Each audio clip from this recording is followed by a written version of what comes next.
Alafu upande mwingine tulikuwa tuna Bwana Musa Sirma.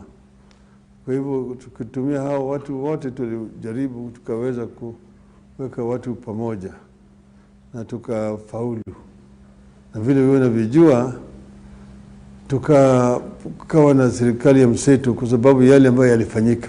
Wakenya wote walijua hatukushindwa kwa hiyo kwa uchaguzi.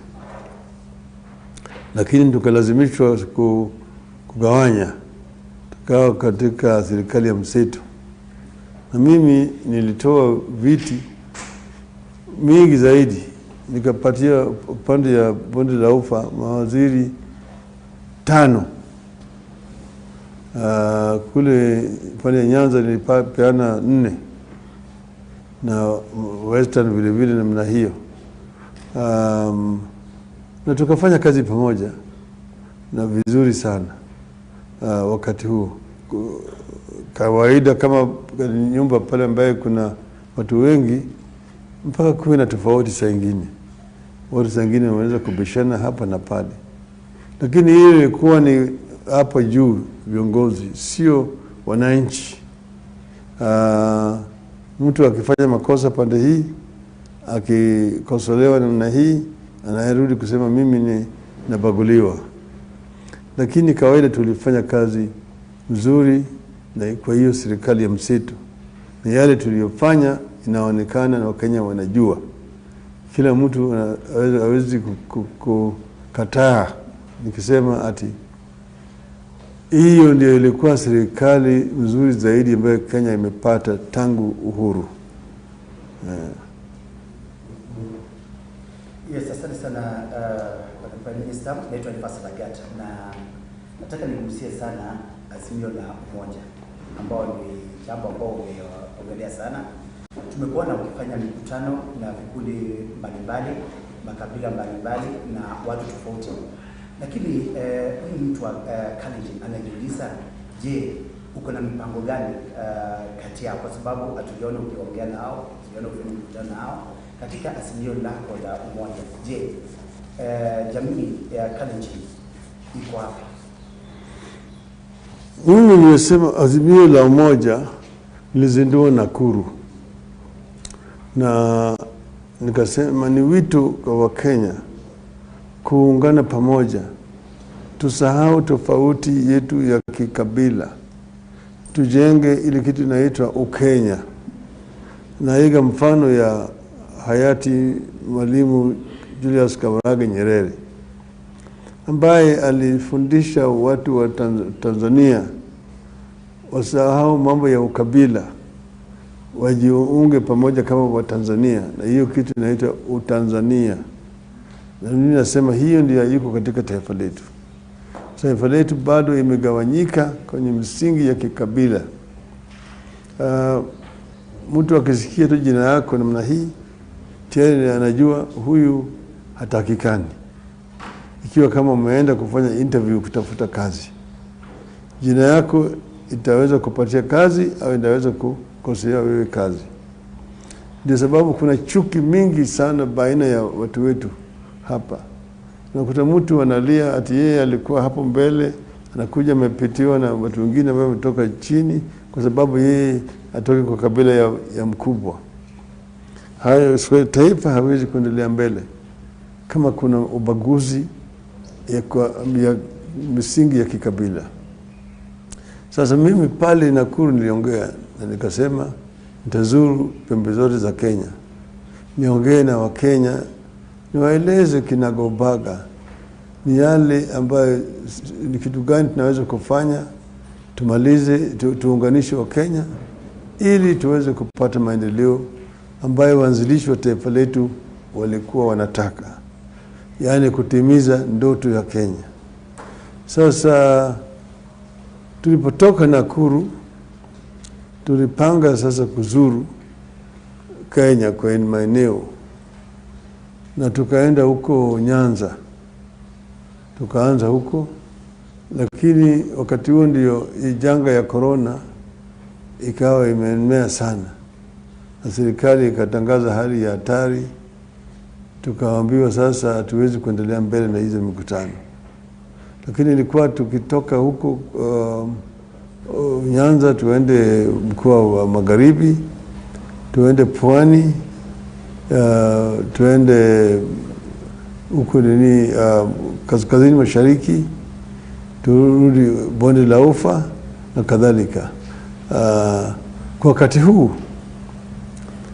tumeshaweza kufanya sasa, tunapunguza idadi ya wale watu ambao wanakuja, na tunafanya katika town halls. Tumefanya Kakamega, kisha tukaja tukachukua makabila ya Maa, tukaenda huko Kajiado, baadaye tukaenda huko Mombasa, mkoa wa Pwani. Kutoka huko mkoa wa Pwani tumerudi tena, tumeenda huko sasa, juzi tumeenda upande wa Garissa, ambayo tulichukua mkoa wa kaskazini mashariki na mashariki ya juu, yani Marsabit, Isiolo, Mandera, Wajir na Garissa. Sasa wiki ijayo tutakuwa Turkana, alafu baadaye kesho tutakuwa Eldoret. Pale Eldoret tutachukua counties ya West Pokot, Elgeyo Marakwet, Baringo, Uasin Gishu na Nandi. Tutakutana na delegates hapo Eldoret.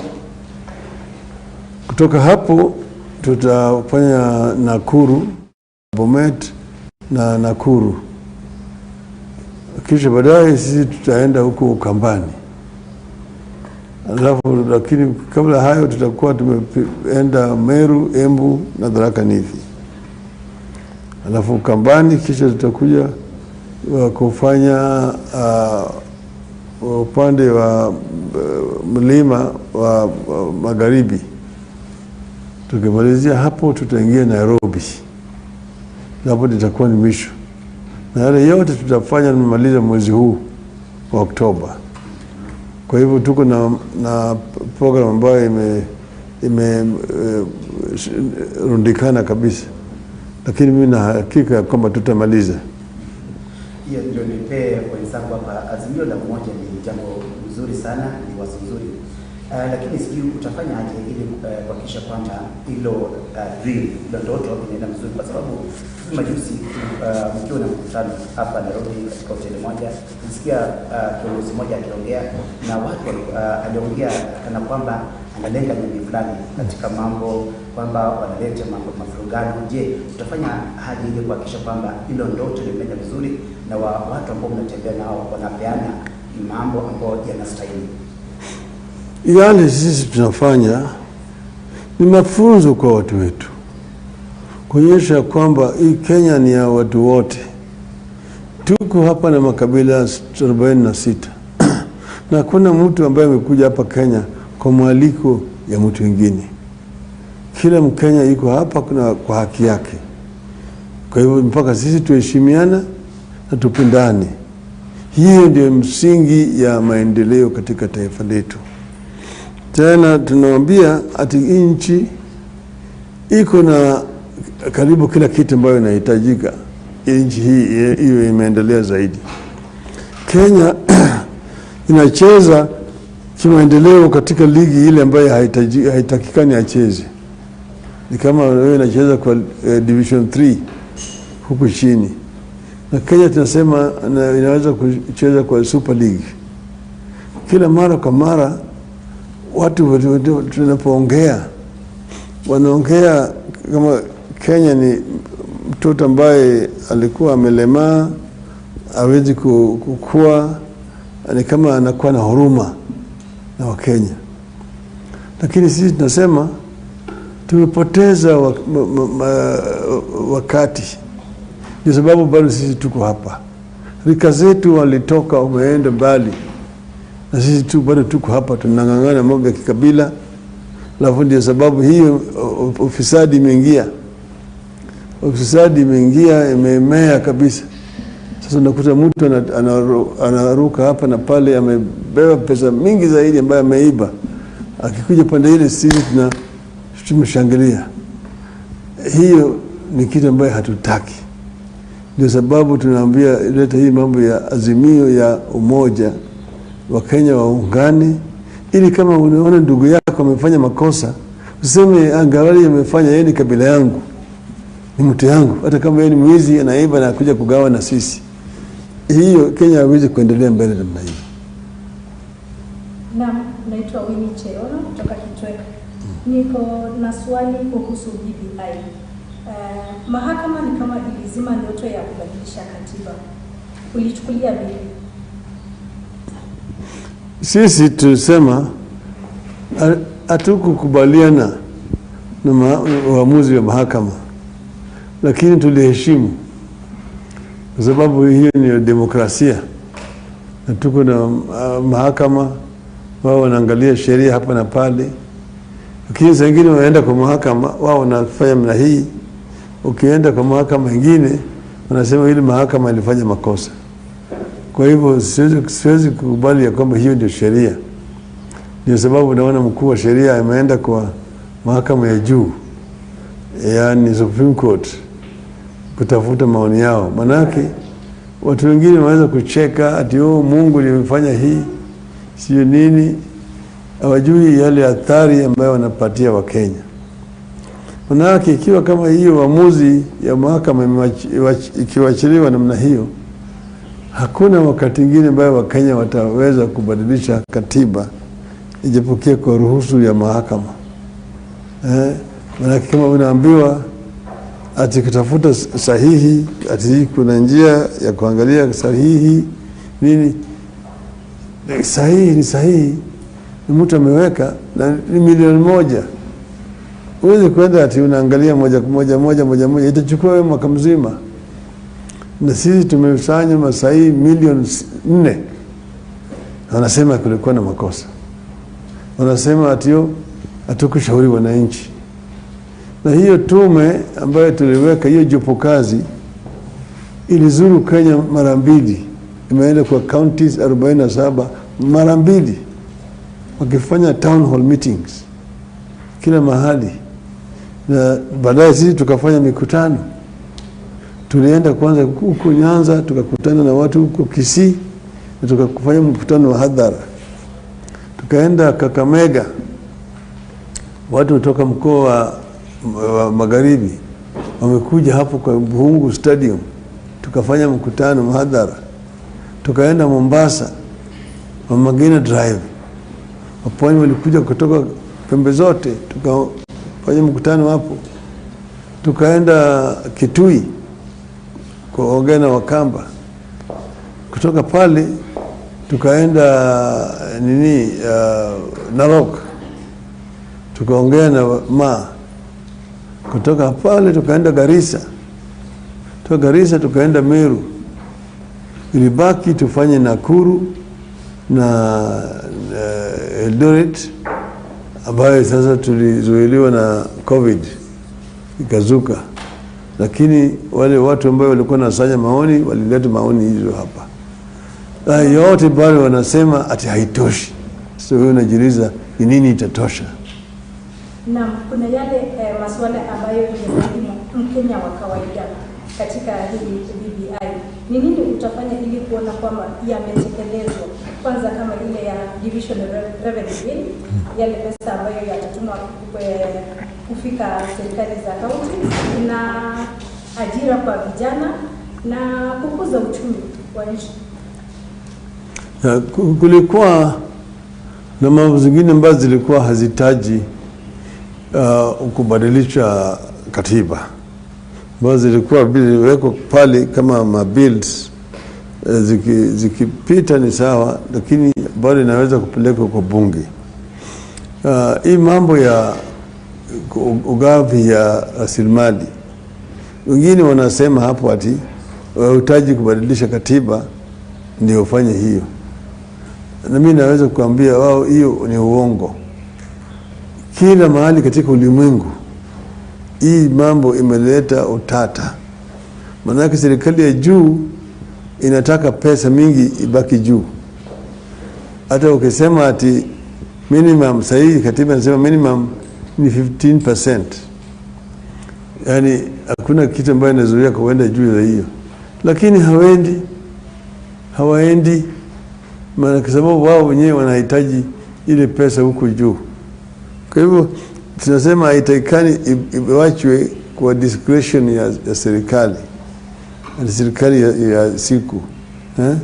Kwa mfano mimi najua na tumetoa ahadi, mimi nikikwenda huko juu nitazidisha ifike angalau 35%. Lakini hiyo ndio Raila Odinga. Siku nyingine utokana na serikali kama hii ya Uhuru na Ruto, na watabaki hapo. Wasikudanganye, manake walikuwa hapo 2013, 2014, 2015, 2017 tuliwaambia walikataa.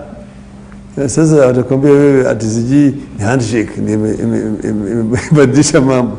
Hiyo ni porojo. Hawataki kufanya haya. Ndio sababu unaangalia katika nchi zingine kama Nigeria, wameweka kwa katiba. Nigeria serikali imegawanya kwenye viungo vitatu.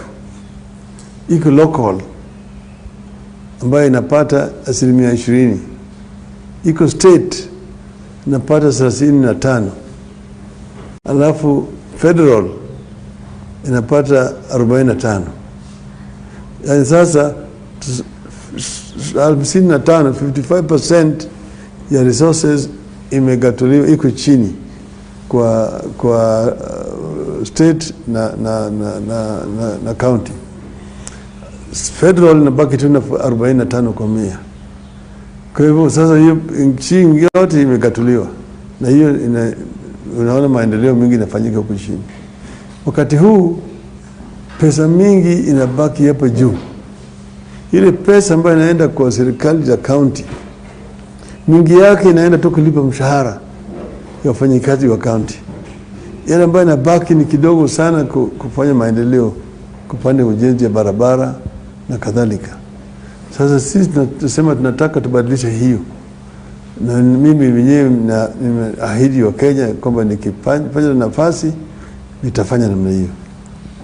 Naitwa Edwin Tanui kutoka Touch FM. Swali langu, wasikilizaji waliposikia kwamba tunazungumza na wewe siku ya leo, wakasema ugusie swala hili la ukulima. Ukulima ni Rift Valley mji wa Mgongo, na baadhi ya wakulima wamekuwa na matatizo mengi, tukizungumzia wakulima wa mahindi kule North Rift, wakulima wa chai kule eneo la South Rift. Hivi karibuni tumekuwa na shida ya Kibos, factory imeweza kufungwa. Wakulima wa miwa wako na shida mingi sana, wanasafiri kwenda mbali ili kupeleka miwa yao kufika factory. Azimio la umoja ambao unaliongoza waziri mkuu, ukipata nafasi utaweza kufanya nini ili kuhakikisha kwamba hao wakulima wasipate shida, bei ya mbolea ikuje chini, bei ya mahindi iende juu, kwa sababu imekuwa shida kubwa sana? Ni kweli ndio wakulima wako na changamoto mingi, na yote yanataka yatatuliwe. Kwanza utaanza na bei ya kilimo ya kulima. Pili, bei ya mbegu ambayo mkulima anatumia. Baadaye bei ya mbolea ambayo mkulima anatumia. Alafu sasa soko, bei ya mazao ambayo yanatoka kwa shamba. Haya yote ni chain, kuanzia hapo chini mpaka huko juu. Kwanza bei ya mbegu nataka ipunguzwe ili wakulima wasitumie pesa mingi sana. Kuna bei ya mbolea vile vile nataka ipunguzwe. Katika nchi zingine serikali inafanya subsidy, yani serikali mwenyewe inaingia huko ndani, usiwache tu ati ni supply and demand. Ukienda kuuza Australia, ukienda Uingereza, ukienda hata Ulaya, hata Marekani, farmers wanakuwa subsidized na serikali kuu. Ndio manake yale kazi ambazo wakulima wanafanya inafaidisha uchumi na taifa kwa jumla. Na hiyo ni kitu ambayo nataka yaangaliwe vizuri sana. Nakumbuka tulipokuwa katika serikali ya mseto na Kibaki, tuliangalia kabisa hii mambo ya ukulima. Hata kama wale wakulima wa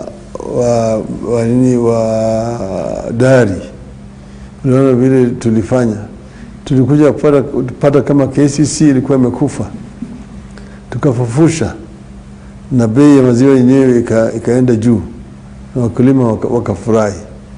Bei ya majani chai na bei ya mahindi, unaona hapa wamekuwa kila mara hawaangalii maslahi ya mkulima.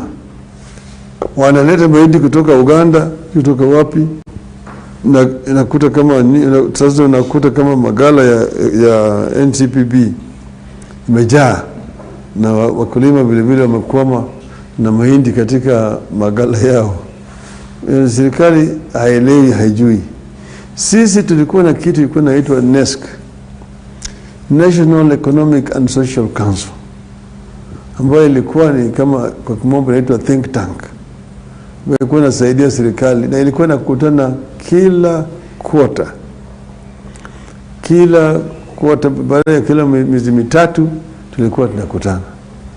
Tulikuwa pale na wataalamu kutoka Malaysia, kutoka Singapore, kutoka Korea, kutoka Uingereza na wa Kenya. Ilikuwa rais au mimi, nilikuwa mimi nakuwa mwenyekiti. Na ukipeleka pale, ripoti ya kwanza ilikuwa ni ile ya utabiri hali ya anga, meteorological report.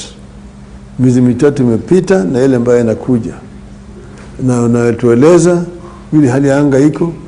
Vile vile walikuwa nafanya remote sensing. Unajua ati mwaka huu tumelima ekari ngapi ya mahindi na tutapata mavuno tani ngapi au magunia ngapi mwaka huu, na mahitaji yetu ni gani. Kwa hivyo yale yote natumia utaalamu. Unajua mwaka huu ingawaji bado ziko kwa shamba, tunajua tutapata bags milioni kadhaa. Kwa hivyo sisi tutakuwa na upungufu ya kiasi hii. Sasa natakana hiyo tuyanunue, na tunapanga wakati ya kununua, wakati ambaye bei katika ulimwengu imerudi chini. Hiyo ni kuja kujaza ile ambayo iko hapa. Ili sasa njaa isikuje katika taifa letu. Lakini ikiwa kama tutakuwa na excess harvest, hakuna haja ya kuleta mahindi kutoka nje. Sasa hiyo mkutano ya NESC, mimi ndio nilichea mamisho. Ilifanyika Februari mwaka 2013. Mpaka wakati huu hiyo NESC haijakutana. Sasa hao wanarunguruka tu hapo na pale, kama mtu ambaye ni kipofu anatembea na ajui barabara iko wapi. Hiyo ni shida ambayo tuko nayo wakati huu. Zungumzia swala hili la sukari, Waziri Mkuu, kwa sababu production ya shuka Kenya haitoshi mahitaji ya Wakenya, na factories zinaendelea kucollapse. Ufisadi inaharibu hizi factories zote, zinafungwa. Mumias ndio iko na shida, wakulima wa Western hawajaweza kusaidiwa, na serikali badala ya kusaidia hizi factories wanachukua nafasi ya kuimport ama kuleta sukari kutoka nchi za nje. Ukipewa nafasi na Wakenya, utafanya aje tofauti swala hili la sukari Kenya ili liweze kusaidiwa? Kwa sababu Wakenya wako na uwezo ya kuproduce enough sugar, but we tend to import instead of working on our factories. Kwanza nilisahau kuongea juu ya sukari, na ni muhimu zaidi kwa uchumi ya magharibi wa taifa letu, kuanzia huko upande ya ya Bungoma mpaka upande ya Migori. Manake tuko na hizi viwanda vya miwa ambayo zilijengwa na serikali na hazifanya kazi sawa. Kwanza angalia hali ya hizo viwanda.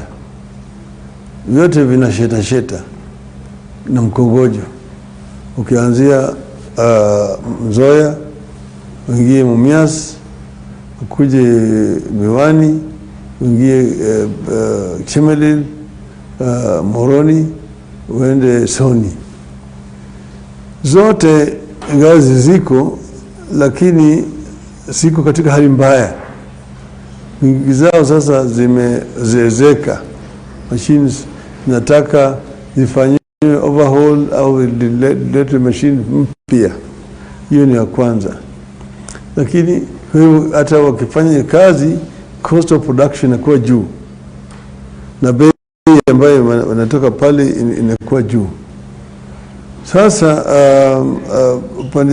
kila mara kwa mara serikali inamwaga pesa huko, ati ya kulipa wakulima, ati ya kufanya overhaul ya machines, lakini zote zinaendeshwa kama parastatals. Sisi tumesema baadaye serikali iliunda jopo kazi ambayo ilikuwa kwa chaired na gavana wa Kakamega, Mheshimiwa Wycliffe Oparanya. Hii jopo kazi imetoa pendekezo ati sasa iwe serikali ifanye leasing ya hizi viwanda, ili watu wafanyakazi wafanya biashara binafsi wasichukue hizi viwanda waanze kuziendesha, ili walete ile private sector discipline.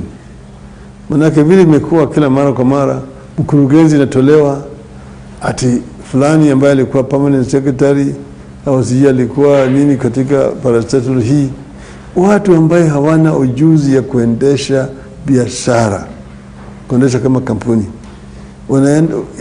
Ndio sababu hizi maparastatal zote zinaanguka. Hiyo Mumias imewekwa tangu buka teti toke huko. Watu wamewekwa huko mara mingi zaidi. Pesa inamwagwa huko. Yote inaenda chini. Muhoroni namna hiyo, Chemelil namna hiyo, hata Soni. Kwa hivyo sasa mimi nikishika hatamu, nitabadilisha, nitaleta mabadiliko makubwa. Kampuni zingine zinataka zivunjwe, ziunganishwe. Kwa mfano ukienda kule Sudan, utakuta kama kampuni moja kule Sudan iko na ekari, yani catchment 500,000 acres catchment. Kama ni chini ni 100,000 catchment area. Hapa kwetu Mumias ni 7,000 peke yake nucleus.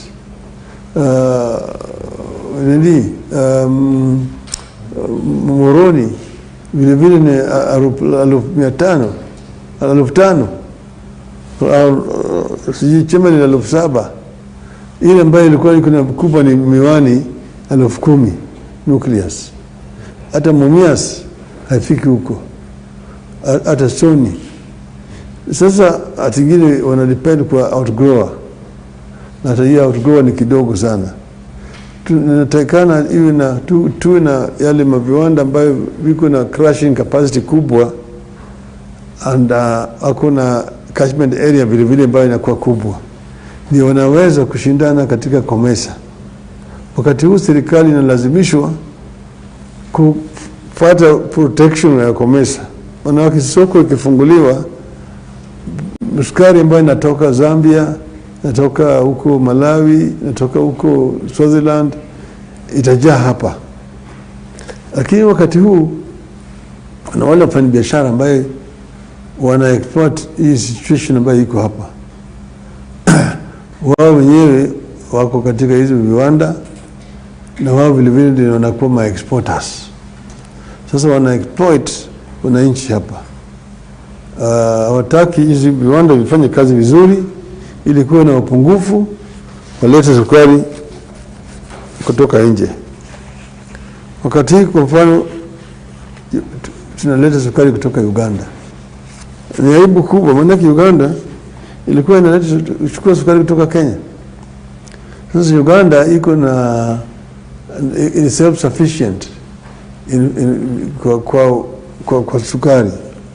Sasa kila mara wanaomba Kenya kutumia hii East African Community ile treaty kuleta sukari kutoka huko. Hii ni aibu kabisa.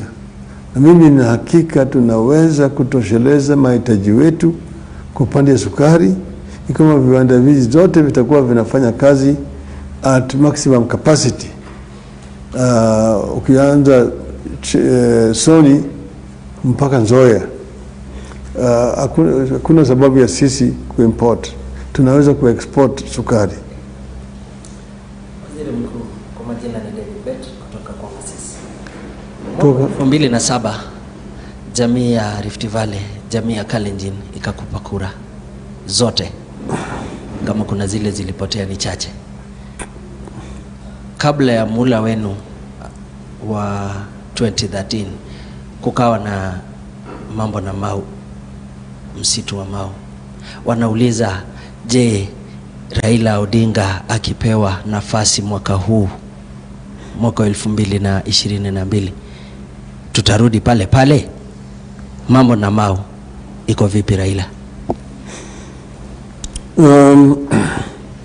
Mimi nilipata kura, na baadaye kama waziri mkuu tulikuwa tunaongea juu ya mambo ya hali ya mazingira na hali ya zinaitwa vinara vya maji katika taifa letu, na vile ninavyojua vinara kubwa zaidi hapa katika taifa letu ni Mau, ni Mlima Kenya, ni Aberdares, ni Chiranganyi, ni Mlima Elgon. Haya ndio vinara vikubwa zaidi ya maji katika taifa letu. Na wakati huo uamuzi kachukuliwa ati hizi vinara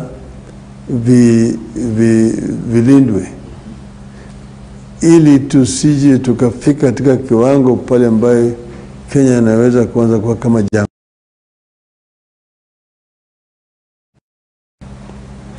Na tukakuta kama hizo vinara zote zilikuwa zimevamiwa na squatters, na walikuwa naishi huko ndani wanakata miti, na miti kama unakata unaharibu vinara. Sasa maji inaanza kupotea, na ndio sababu mimi nilitoa amri kama waziri mkuu. Manake uamuzi ilikuwa umechukuliwa na baraza ya mawaziri. Sasa kazi ilikuwa ni kutekeleza, na nikaamrisha waziri wangu wa mambo ya misitu, Bwana Noah Wekesa, ndiye alitekeleza hii mambo. Mimi nilikuwa na mlinda, manake mimi kama waziri mkuu mpaka nichukue jukumu. Wale wapinzani wangu wakaanza kurukaruka, wakasema Raila analemea watu wetu, anafukuza kutoka Mau. Sasa porojo ikaanza kuenezwa ati sasa Raila anaadhibu watu wetu. Sasa hii ni asante ya punda, tumempatia kura, na sasa yeye ndiye anatulipa na adhabu. Mimi nikasema hiyo si kweli. Hii ni uamuzi wa serikali. Kwanza tulifanya mkutano hapa Nairobi katika KICC, ambayo wawakilishi kutoka eneo hiyo yote ambayo ilikuwa inaathirika walikuja, tukaongea na tukaunda jopo kazi ambayo ilikuwa inaongozwa na profesa mmoja kutoka chuo kikuu ya Nairobi. Wao wenyewe wakazuru eneo zote, raia ya Mau walizuru yote, wakiongea na wananchi, wakaja wakaleta ripoti. Hii ripoti ikapeleka kwa baraza ya mawaziri, baraza ikapitisha, kisha ikaletwa kwa bunge, na bunge vile vile iliongea juu hiyo ripoti, ikapitisha. Sasa ikabaki sasa kutekeleza. Sasa hii ripoti sasa iko inatekelezwa, wakaanza kunirukia mimi. Ni wakati mimi nikasema mimi nataka kuona kama msitu imehifadhika, na ikiwa kama hiyo ndio itanikosesha mimi kura, mimi niko tayari kwenda kuuza mandazi Kibera, lakini hiyo kazi mpaka ifanyiwe. Sasa unaona yale imefanyika katika Mau, kuna tofauti ambayo imekuja. Unaona kama sasa mvua iko mingi, mito sasa inatiririka, hata wale wanyama wa pori ambao walikuwa wanaathirika huku sasa wanapata maji ya kutosha. Kwa hivyo hiyo haikuwa sio kitu ambayo ilikuwa imelenga watu yoyote. Hapana. Ilikuwa ni kitu ambayo ilikuwa inafanyika kwa manufaa ya kila mtu hapo. Na mimi sina majuto juu ya ambayo tulifanya. Asante sana Waziri Mkuu. Jambo hili la ufisadi ni jambo ambalo ni kero kwa Wakenya wote, kwamba wakati huu tunapoteza pesa nyingi. Rais mwenyewe ametamka kwamba Kenya inapoteza hadi shilingi bilioni 2 kwa siku, na inaendelea kuwa hivyo. Wakenya wamefinyika, hali ya kiuchumi imeenda chini sana. Mambo ya mafuta ndio hayo ambayo yako juu, na kama vinara kutoka vyama mbalimbali. Mwaka 2018 kulikuwa na ile bill bunge ya kuongeza ada ya mafuta, kwamba ile 8% ambayo iliongeza, na ndio imeleta Wakenya sasa kuumia kwa sababu ya bei ya mafuta. Na nyinyi kama viongozi wa vyama mbalimbali mliwashawishi wabunge wenu ili wapitishe bili hiyo. Sasa hivi bili imewakabili Wakenya kabisa. Sijui bado mnasimama na hiyo azimio, kwa sababu wabunge wengi walisema walisukumwa kuupitisha. Wakenya wanaumia. Wewe kama kiongozi wa nchi hii ambaye umejulikana kupigania Wakenya kwa muda mwingi, Wakenya inakaa kidogo wamebaki peke yao baada ya salamu yako na rais kwamba usemi umekuwa mchache kupitia kwa upande huu mwingine. Sijui waweza kusemaje? Niseme ati ufisadi ni adui mkubwa ya Wakenya. Ufisadi inaathiri maendeleo katika taifa letu. Hakuna katika ulimwengu, niseme hakuna nchi ambayo hakuna ufisadi. Lakini tofauti ni yale hatua ambayo inachukuliwa dhidi ya wale ambao wamepatikana kama wamehusika na ufisadi. Hiyo ndio inaleta tofauti, na vile vile kiasi ya ufisadi. Ikiwa kama kuna ni uvumilivu, yani mtu amefanya hii mambo ya ufisadi na hakuna hatua inachukuliwa, hiyo ndio inaeneza ufisadi.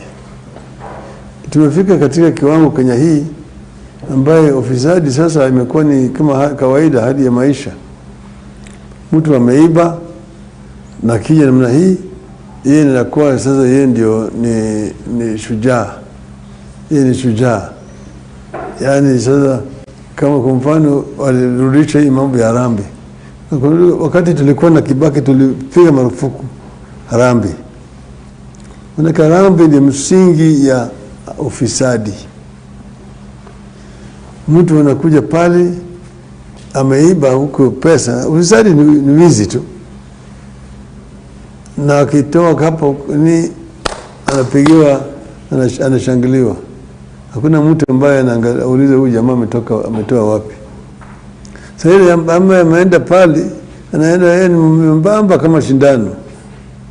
Baada ya mwaka mmoja miaka 2 amefura kama kupe, ambaye tia amefyonza damu ya ng'ombe. Sasa yeye anakuwa yeye ni mtu mkubwa, magari makubwa kubwa, ile 4-wheel drive iko pale.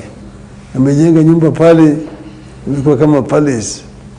Katika ile soko ya Risabu hapo amejenga nyumba ghorofa sijui ngapi. Huyu mtu mwingine amenunua hata helikopta. Sasa anakuja naye. Katika hii shule amekuja basi ya shule amepatia watoto. Pande ile nyingine grupu ya kina mama amepatia grupu ya kina vijana pesa pande hii. Kila mahali wakitembea ni yale ni masanduku, briefcases. na ile ma 4-wheel drive si ngapi. Hakuna mtu anauliza huyu mtu hii pesa anatoa wapi. Hata kama una biashara kama ya Safaricom huwezi kuwa na pesa kiasi hizo. Lakini sasa ukianza kama inatoka kule juu, watu wanaona wale wa juu wanachota, sawa wa chini vile vile wanaanza kuiga hapa chini. Sasa kwa hivyo ufisadi imekuwa mbaya. Sasa hiyo pesa wakishatoa, sasa hazina ya serikali imebaki haina pesa. Ndio sasa naona bei ya bidhaa inapandishwa sasa ili kurogota ushuru. Kwa mfano hii serikali ya Jubilee, shida ambayo imekuwa nayo ni shida ya kukopa pesa kutoka nje kwa gharama ya juu. Hiyo ndio kitu ambayo sisi na Kibaki hatukufanya. Na hiyo yote imefanywa katika kipindi ya kwanza ya Jubilee 2013 mpaka 2017. Yale ambayo mnalipa sasa ilifanyika katika hiyo kipindi. Wamekopesha, sisi tuliwacha kama deni ilikuwa chini. Ilikuwa ni trilioni 1.9 hivi. Sasa imefika zaidi ya trilioni 7 na kitu, inaelekea 8. Hiyo mkopo. Na hujuzi kujua hiyo pesa ilienda wapi. Tena walikuwa wanakopa sio kama sisi tulikuwa tunakopa long term ambayo iko na grace period moratorium, alafu vile vile interest rate iko chini. Lakini hao walikuwa wanakopa short term high rate interest rate. Sasa malipo inakuwa inaleta shida. Kwa mfano ukichukua hii SGR railway hii, sisi ilikuwa ni mradi yetu. Hiyo ilianza wakati yangu. Sisi ndio tulifanya feasibility study. Sisi tukaweka ma engineers wakafanya. Mimi nilikuwa na co-chair hiyo kamati ya SGR na waziri mkuu kule Uganda. Ilikuwa itoke Mombasa hadi Kampala. Lakini baadaye ikawa Waganda walikuwa wana sita. Nikamwambia Kibaki tuchukue Mombasa Nairobi kama mradi ya Kenya. Na tukaweka watu na tukafanya feasibility study, tukafanya tendering mpaka tukapeana kandarasi kwa kampuni moja. Wakati tulikuwa tunatoka ilikuwa gharama bilioni 2.7 dola, $2.7 billion, yani bilioni 250 wakati ile ya shilingi ya Kenya. Walipoingia hao jamaa wakati ile wakafutilia mbali hiyo cancel hiyo tender contract, wakaretenda. Baadaye wakaward kwa hiyo kandarasi, lakini ilikuwa imepanda kwa mpaka 3.6 billion, yani karibu bilioni 1 zaidi. Ikapanda ikafika 4.3 mpaka karibu 5. Kwa hivyo ikawa kama ni maradufu 2 times ile ambayo tulikuwa tumeweka kama grand coalition. Itare ndio haya yote ni yameleta hizi hasara ambayo inafanya bidhaa ile juu. Sisi wao walileta hiyo bill katika bunge na wao wakalia ati wanataka iwekwe hapo. Ilikuwa ni pande ya Jubilee. Sasa sisi tulikuwa kama ODM tuliulizwa ati hii serikali iko kwa hali ya hatari. Kama hii ijapita serikali itakuwa na shida kulipa madeni yake. Okay? Hiyo ndio sababu. Lakini sisi tumesema sio sawa. Ni sababu mimi nilitoa amri juzi kwa watu yangu kamati ya kwamba hiyo kitu, hiyo bei ya mafuta irudishwe chini. Na mimi nilisema itarudi chini juzi, wiki jana akasema atarudi chini karibuni, kama si wiki hii ni wiki ijayo. Asante sana Prime Minister. Ruhusu kuulize mambo ya siasa kidogo, muungano ya 2022. Tumeona hivi karibuni mmefanya mikutano mbalimbali. Hapo awali mlifanya mikutano na Rais Kenyatta pamoja na viongozi wale wa One Kenya Alliance, na tunazidi kuona mikutano kama hayo ikiendelea. Juzi mmekuwa katika mikutano na viongozi kutoka Central Kenya Business Community, na tumeona hii miungano ikiendelea. Watu wengine wanaona kwamba favorite candidate wa President Kenyatta ni Raila Odinga. Ukiona wale wengine wa One Kenya Alliance, watu wanaona sana Raila Odinga ni kwamba ni favorite candidate kutokana na mikutano na vile mmeshirikiana Rais Kenyatta. Je, 2022 Raila Odinga anategemea President Kenyatta akuwe rais wa Kenya ama vipi? Swali la pili, alafu ujibu haya yote. Haya the groupings ambao tunaona watu wanaona kwamba ni groupings ambao wanataka kusuia Deputy President Dr. William Ruto asiingie Ikulu. Je, kwa haya mambo yote ambayo tunasikia, je, ni ukweli ama unasema ni? Mimi sitaki kuingia ndani ya mambo ya watu wa Jubilee. Manake sheria ya Jubilee ni wao wenyewe. Najua Uhuru ndio kiongozi wa Jubilee, naibu yake ni nani? Ni yours truly, William Ruto.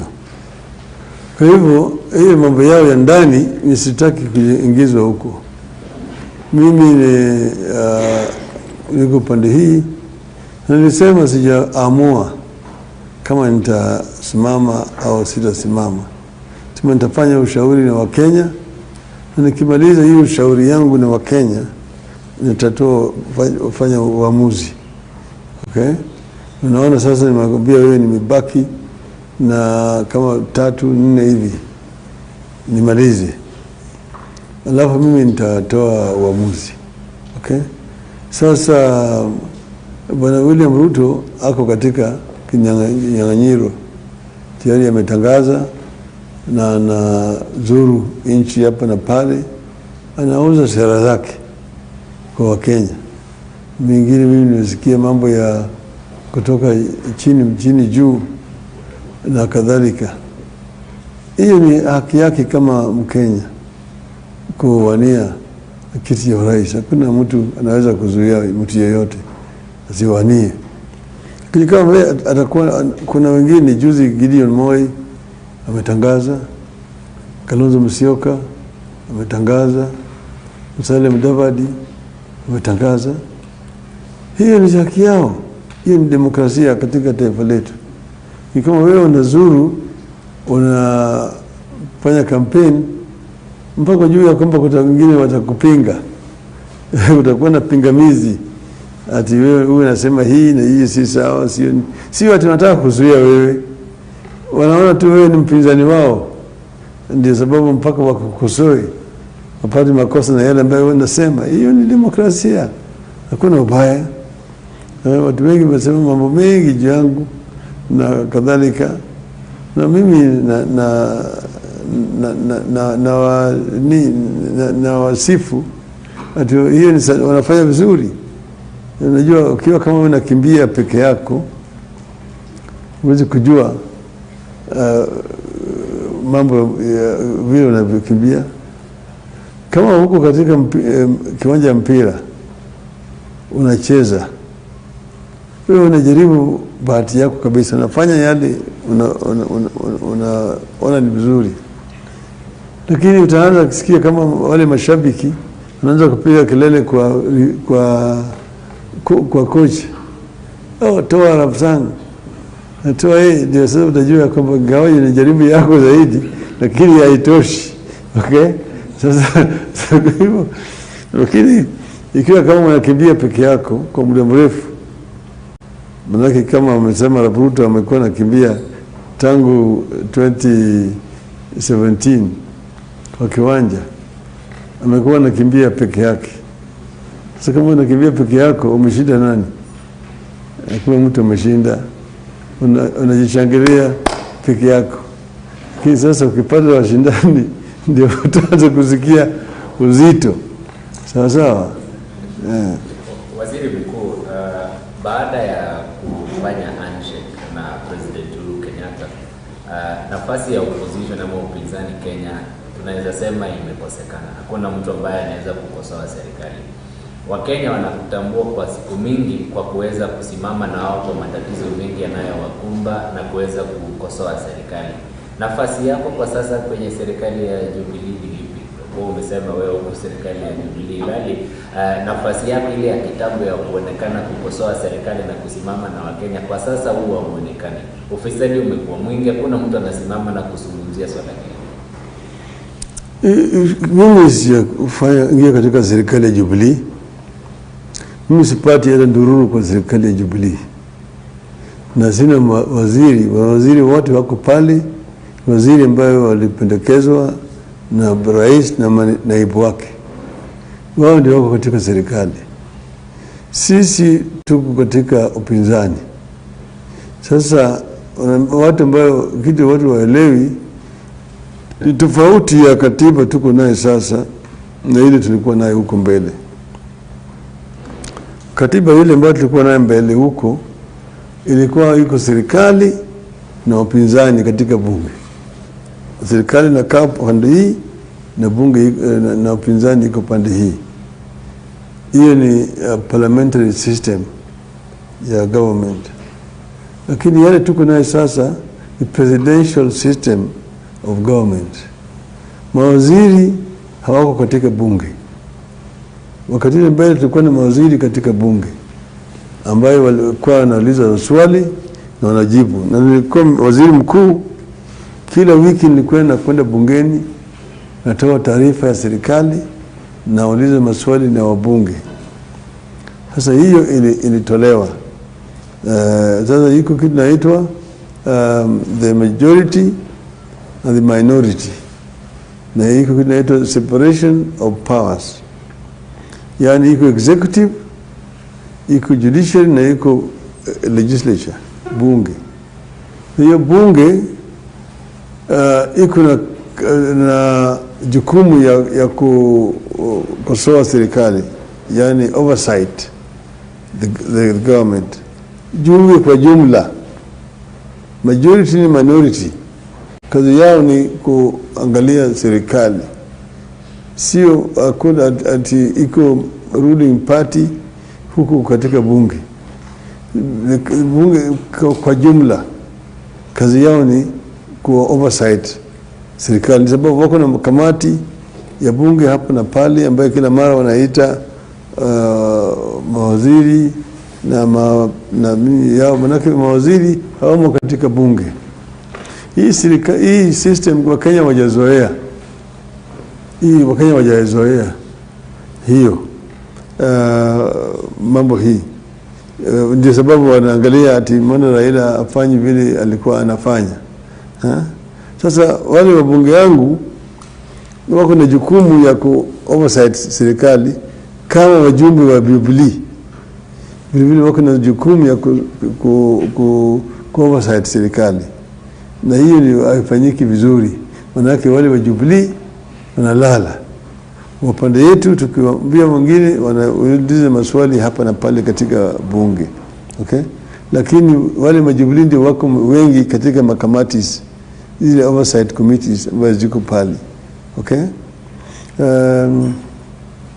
Kitu iliyoko ni ya kwamba mimi niko na maneno, mimi naambia serikali direct, naambia Rais Uhuru Kenyatta, hapa kuna makosa, hapa kuna makosa, fanye namna hii. Sio mimi na kama mimi nalala mimi sisemi. Mimi nasema ile kitu ambayo imekuwa ni kuita press conference kusema hii makosa iko hapa, hii makosa iko, mimi sifanyi. Lakini sio kama mimi siwaambie serikali makosa yao. Labda umeweza kumwambia swala hili la mafuta kwa kuwa umesema kuna yale unazungumza moja kwa moja na yeye. Labda swala hili la mafuta kwa kuwa ulisema huenda wiki ijayo bei ya mafuta ikashuka chini. Labda umeweza kuzungumza na rais kuhusiana na swala hili kwa kuwa Wakenya wameteta sana na wamesema hiyo bei kujuu sana na haijaifika kiwango kama hiyo. Bei ya mafuta mimi nasema wiki jana itarudi chini.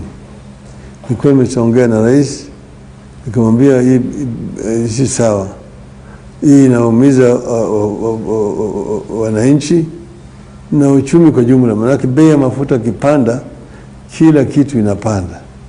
Maanake mafuta ndio msingi ya uchumi, na nilisema ipunguzwe, na mimi na hakika itafanyika wiki hii, ikichelewa ni wiki ijayo.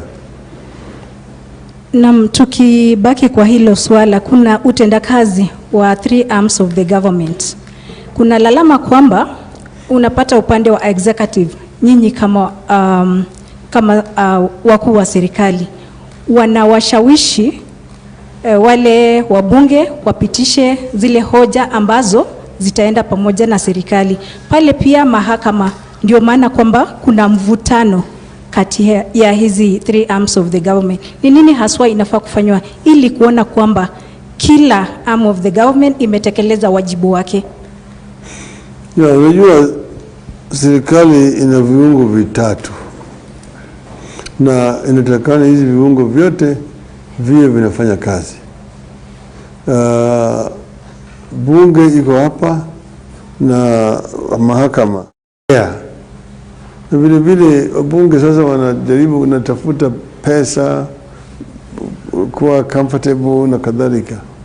Manake wako na si grant ya kununua gari, wako na pesa ya kununua manyumba, na hizi mikutano zinaitwa sio kwa sababu kuna shida fulani, lakini tu kwa sababu wapate marupurupu. Ndio nakuta mikutano mingi zinafanyika huko Mombasa, zingine zinafanyika huko Naivasha, zingine zinafanyika Kisumu. Manake hapo ndio wanapata rupurupu mingi zaidi, na gharama kubwa inatumika kwa hii mambo ya mikutano ya wabunge, ambayo sangine inaharibu hata wakati wa kazi ya watumishi wa umma wa serikali. Manake wanaitwa waende Mombasa kwa mkutano, hii wizara hii, tena wengine wanaitwa waende huko Naivasha na kadhalika, na mawaziri lakini wanaenda ng'ambo kutafuta sijui nini, kila mahali wanatembea. Ndio sababu naona gharama kwenda juu. Bunge kuna bajeti ya shilingi bilioni 37. Mimi sidhani bunge inahitaji zaidi ya bilioni 20. Hivyo nini, mahakama inavurutana na serikali kuu. Kila mara kwa mara injunction imetolewa. Siku hizi kutopata injunction rahisi kabisa. Hii injunction ikatolewa na mahakama, kazi imekwama. Naona kila wizara mpaka ifanye kazi. Maana kama budget imepitishwa mwezi wa June, itakuwa kazi ianze kufanyika Julai. Maana hiyo financial July, August, September.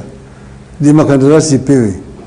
Barabara hii nataka ijengwe, hii hospitali nataka ijengwe, hii nini, miradi ya maji iko hapo, miradi ya stima.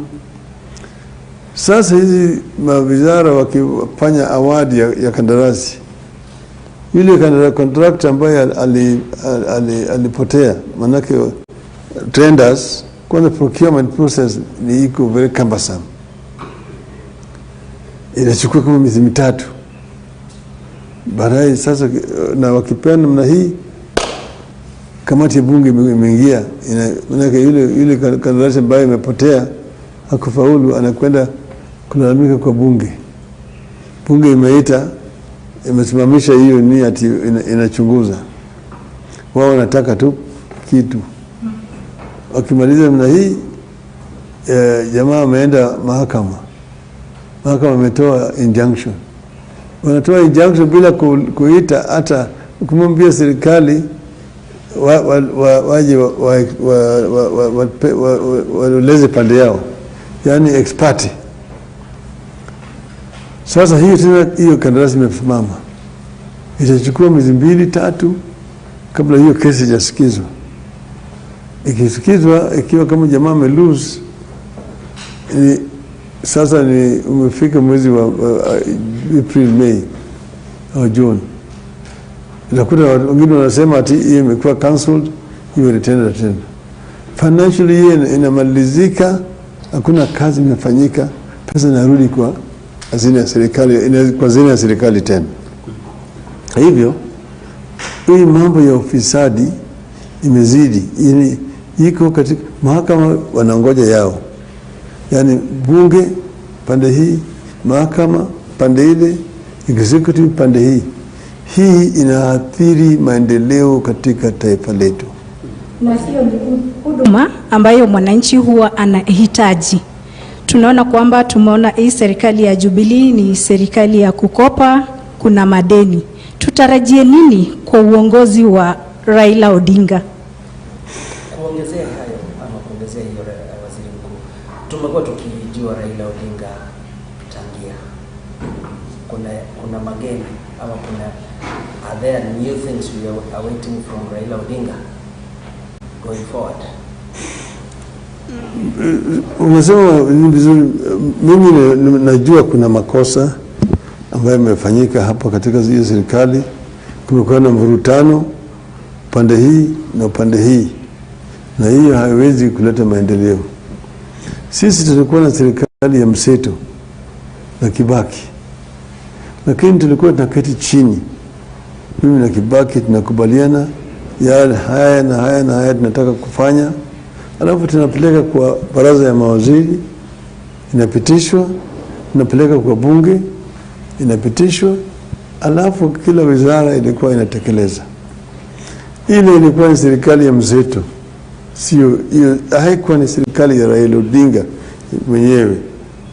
Mimi na hakika ningefanya hata zaidi kuliko yale ambayo tulifanya wakati ile.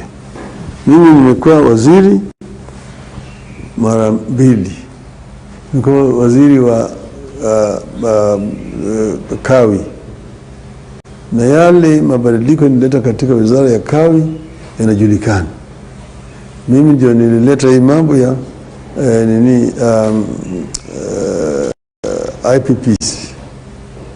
Yaani zamani tulikuwa na monopoly ya Kenya Power and Lighting Corporation. Walikuwa wao ni generator, transmitter na distributor.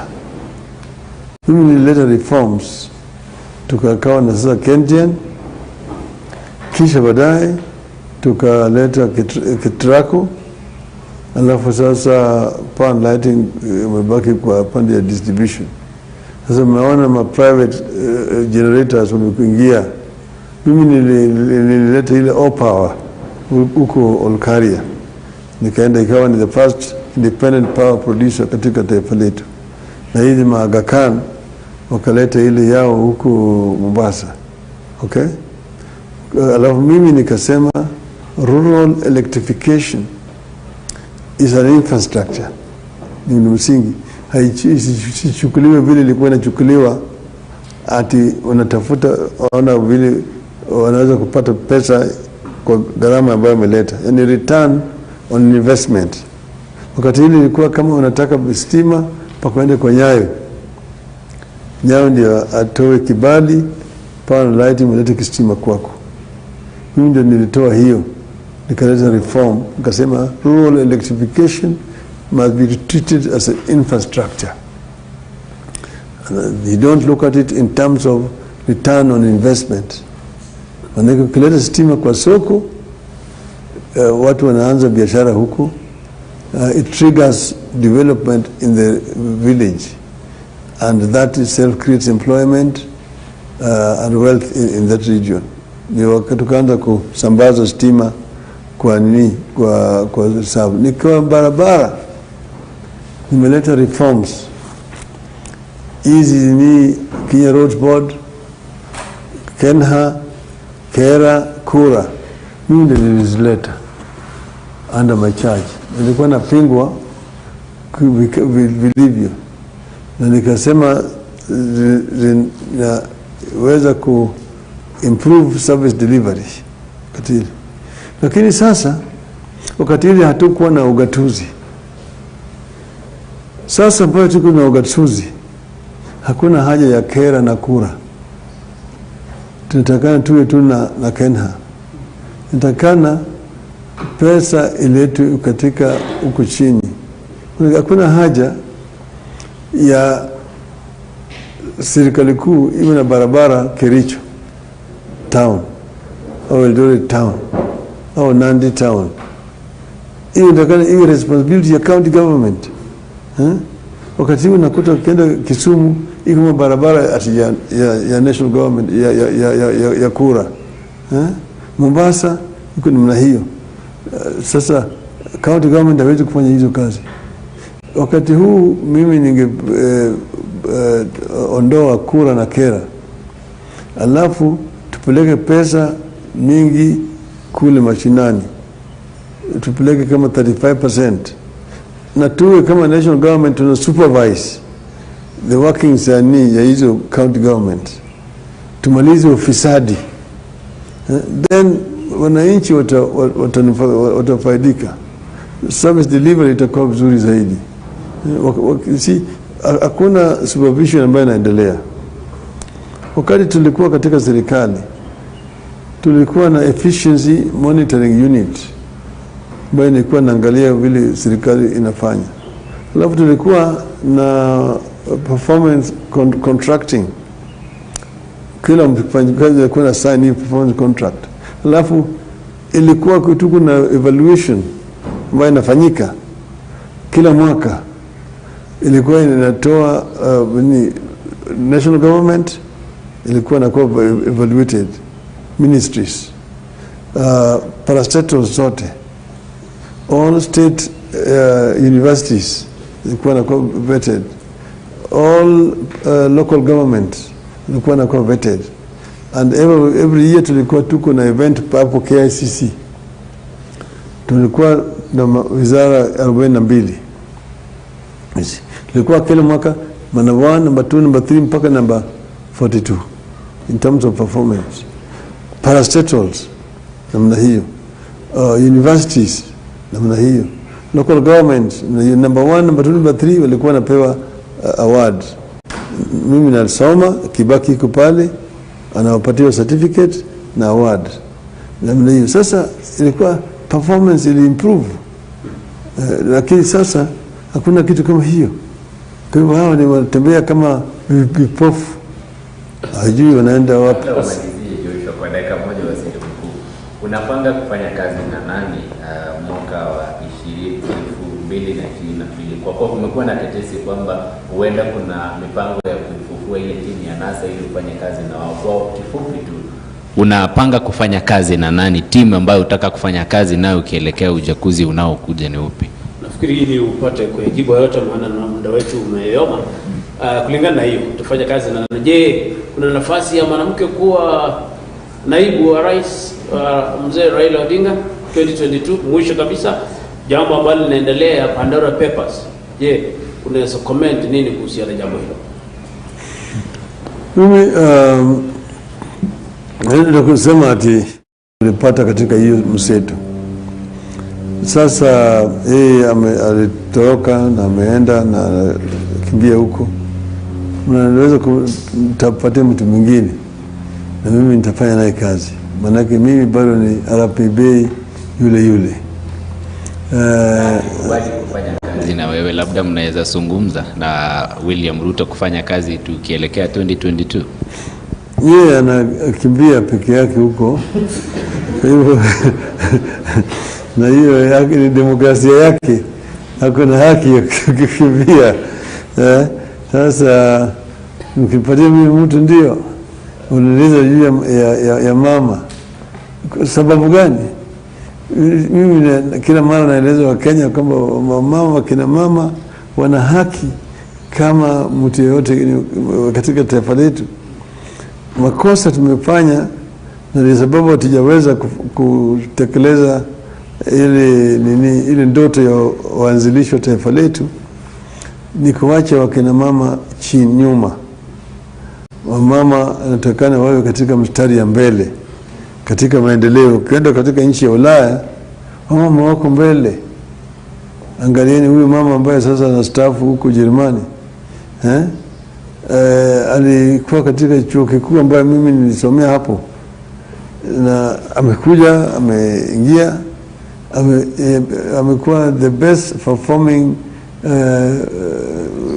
prime minister katika historia ya Ujerumani baada ya vita.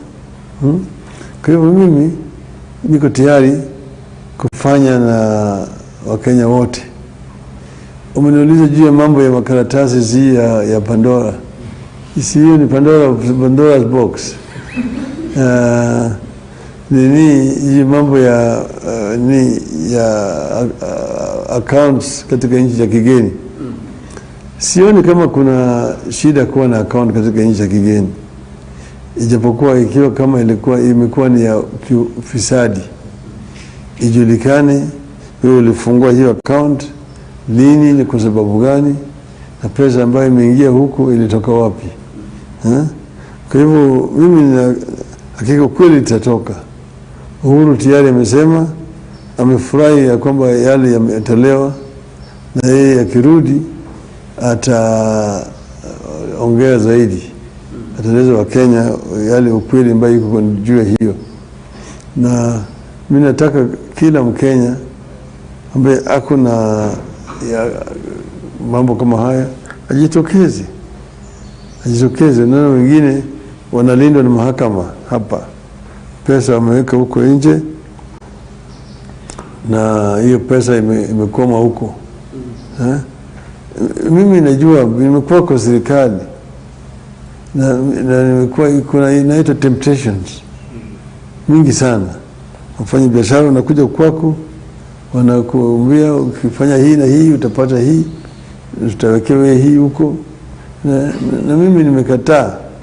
Niambia wewe ni shetani, kama vile shetani alikuwa anajaribu Yesu. Yesu akamwambia enda mbali shetani. Kwa hivyo mimi najua kuna majaribu. Sema kwamba Raila ana kitu chochote anywhere kule nje ya Kenya? Mimi sina chochote. Mimi niko hapa Kenya tu, natembea na Wakenya. Asante sana waziri, unakasema pia muda wetu. Okay, just a minute. Swali yangu la mwisho Mheshimiwa Raila, ambao najua watu wanapenda kusikiza hii mambo ya neno hustler in quotes, imewapea mambo mengi, maneno mengi sana. Why you not comfortable with hustler? Na ukienda huko nje watu wanasema watu ni hustler. Kuna watu wa kiwango ya chini hustler. Kuna siku niliona kwa magazeti ama kusema pia nyinyi ni mahustler. Why you not comfortable with the word hustler? Unajua, ukiangalia kwenye kamusi ya Kiingereza, mambo ya hustler si mambo mzuri sana. Huyo hustler ni mtu mkorofi, mtu ambaye ana tabia mbaya ya ujanja, ya udanganyifu na wizi na kadhalika. Kwa hivyo jamaa ambaye aliwashauri watumie hiyo neno hakuwashauri vizuri. Sasa wanajaribu kufanya kwamba hiyo ni mtu mdogo, yani hiyo mtu wa chini, kwa Kiswahili inaitwa mkabwela. Unajua katika ile jamii ambayo kuna matabaka, unaanza chini kwanza, yani classification in pure capitalist society. Watu wa chini zaidi unaanza huko juu, unaanza juu. Mbepari ni yule mtu ambaye anamiliki njia ya kuzalisha mali, the owners of means of production, mbepari. Alafu kutoka kwa mbepari nakuja hapa sasa kuna mbepari wa shamba, ile ambayo ana shamba kubwa, naita mkabaila, mbepari wa shamba. Kutoka hapa sasa unakuja kwa mfanyabiashara wa juu, yani wa wholesale huyu naita mbwanyenye ya hapo juu. Na sasa kurudi hapo chini, yule mfanyikazi ambaye anafanya kazi, anapata mshahara, hapa ni hiyo naitwa mkabwela. Mkabwela is a common man. Mtu wa hii. Alafu huko chini sasa, ile ambaye hawezi kutosheleza mahitaji yake anaitwa maskini. Maskini ni yule mtu ambaye hawezi kutosheleza mahitaji yake, lakini ana mapato kidogo. Yani yale mapato na mahitaji kuna hapo nini mwanya katikati. Mahitaji ni juu kuliko mapato. Alafu chini ya huyo ni yule mtu ambaye anaitwa mfukara. Mfukara sio maskini. Mfukara ni jini ya maskini. Alafu sasa chini huyo mfukara ndiye anaitwa hoi hai au hawinde katika Kiswahili. Lakini mambo ya nini hii neno ati hasla sijui alipata wapi. Mwambie yeye hiyo hasla awe ni mkabwela. Sawa. Tunaomba utoe wito kwa wale watu hasa vijana ambao wakati huu kuna ile kusajili wapiga kura wenye hawajapata kura, lakini unapata inakumbwa na idadi ndogo. Naomba tu utoe wito kwa vijana wajiandikishe. Mimi ningependa kuchukua fursa hii kuhimiza vijana wetu kokote wako katika taifa letu la Kenya wajitokeze. Vile unavyojua wakati huu idadi ya vijana ni kama 70%.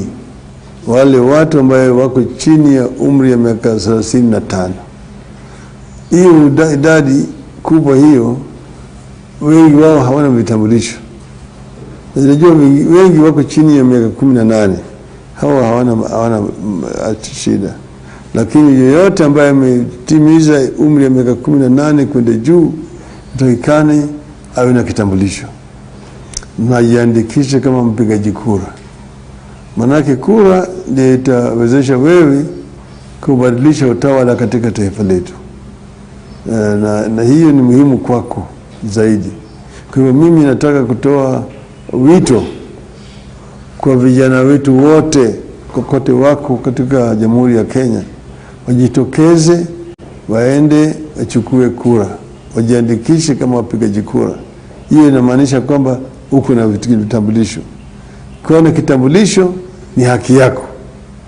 Na vile vile sio kwa sababu ya kupiga kura, kutafuta ajira utahitaji kitambulisho. Yani hiyo ndio inaonyesha ukenya wako. Kwa hivyo mimi tafadhali vijana jitokeze, nendeni mkamchukue kura.